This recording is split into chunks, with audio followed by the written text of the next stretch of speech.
ఒకప్పుడు వయసు మళ్లిన వారికి వచ్చే వ్యాధిగా పిలువబడే మధుమేహం ఇప్పుడు పసిప్రాయంలోనే పంజా విసురుతోంది. 6-10 వయసులోనే కనిపించాల్సిన డయాబెటిస్ లక్షణాలు ఇప్పుడు టీనేజ్ పిల్లల్లో కనిపిస్తుండటం వైద్య నిపుణులను ఆందోళనకు గురిచేస్తోంది. అసలు మన చిన్నారులకు ఏమైంది? ఎందుకు ఈ పరిస్థితి నెలకొంది?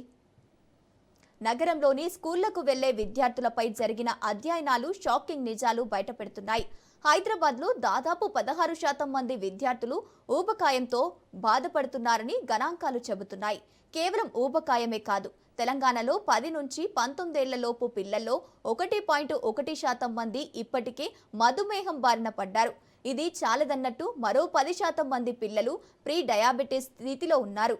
అంటే వీరు ఏ క్షణంలోనైనా పూర్తి స్థాయి మధుమేహం రోగులుగా మారే ప్రమాదం ఉంది.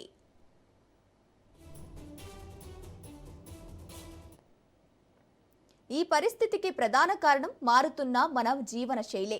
మైదానంలో పరుగు తీయాల్సిన పిల్లలు ఇప్పుడు డిజిటల్ స్క్రీన్లకే పరిమితమవుతున్నారు. శారీరక శ్రమ దాదాపుగా సున్నాకి పడిపోయింది. దీనికి తోడు మన ఆహారపు అలవాట్లు మరో ప్రధాన villain. Package food, junk food, fast food, అధిక చక్కెరలు కలిగిన కూల్ డ్రింక్స్ పిల్లల ఆరోగ్యానికి పునాదులుగా కనిపిస్తున్నాయి. కుటుంబంలో ఎవరైనా డయాబెటీస్ ఉంటే పిల్లలకు వచ్చే అవకాశం ఉంటుంది. కానీ ప్రస్తుత జీవనశైలి ఆ ముప్పును 10 పెంచుతోంది.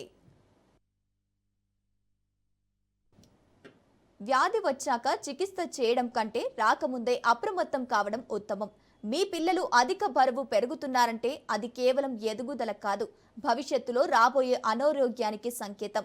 ప్రతిరోజు వ్యాయామం, ఆటలు, పౌష్టికాహారం తీసుకోవడం తప్పనిసరి.